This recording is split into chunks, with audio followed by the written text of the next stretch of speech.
Salam jumpa kembali dalam Damai Sejahtera Kristus.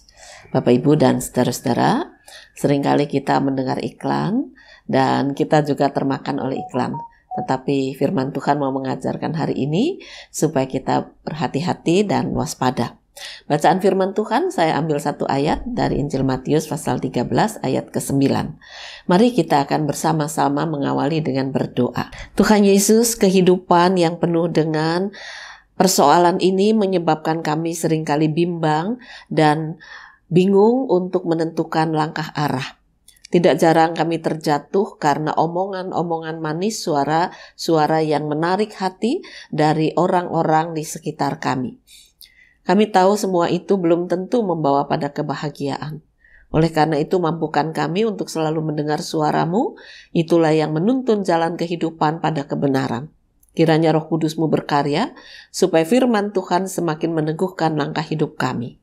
Inilah doa kami dalam nama Tuhan Yesus Kristus. Amin. Bapak, Ibu, dan saudara-saudara, Tuhan Yesus pernah berkata, siapa bertelinga, hendaklah ia mendengar. Kata-kata ini disampaikan ketika Tuhan Yesus memberikan perumpamaan. Ada beberapa kali memang Tuhan Yesus mengatakan, siapa bertelinga, hendaklah ia mendengar. Nah, kali ini dalam perumpamaan tentang penabur, lalu murid-muridnya protes. Mengapa kamu berbicara tentang perumpamaan? Dan Yesus menjelaskan, walaupun aku berkata-kata dalam bahasa biasa, kalau hati mereka tetap tertutup, tidak bisa mereka mendengar suaraku. Yang penting hendaklah kamu mendengar.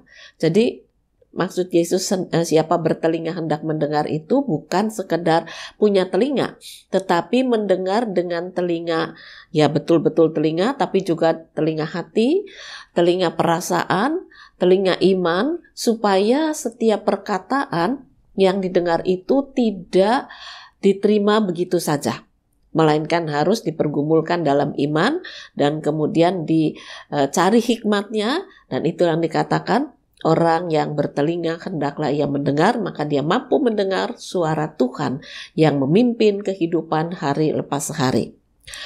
Seorang bapak pergi ke satu supermarket kecil. Dia butuh minum. Ketika dia sampai di sana, dilihatlah ternyata air putih saja mereknya macam-macam. Dan dia teringat iklan ini mengatakan begitu, iklan ini mengatakan begini, iklan yang ini melebihkan ini, menjatuhkan yang lain. Dia bingung.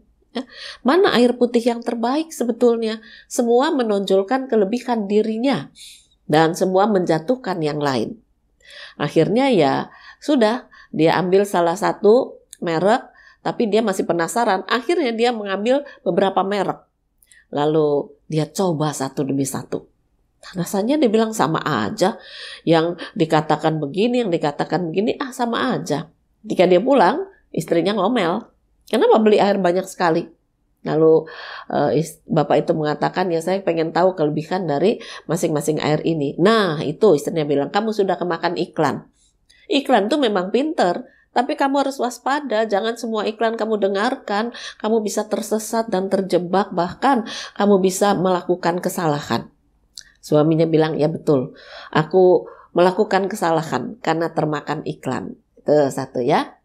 Yang kedua, ada seorang ibu yang juga kemakan iklan karena temannya mengatakan, ngapain kamu susah-susah hidup sekali aja, kok yo rasanya sengsara terus. Nah, suamimu kan memang kerja, ada kelebihan sedikit-sedikit, tapi nyatanya kamu gak bisa nabung, udah aja pinjam online. Nanti kelebihan itu dibayarkan untuk utangmu supaya kamu punya barang dulu. Kamu kemana-mana selalu tampil seperti itu, membosankan. Iya, seperti kami ini, kami juga pinjam online dan kami juga bisa bayar ini dan itu. Kemakan tuh. Akhirnya dia pinjam online dan akhirnya dia terpuruk dalam kejatuhan yang menyedihkan. Karena ternyata dia tidak mampu untuk membayar.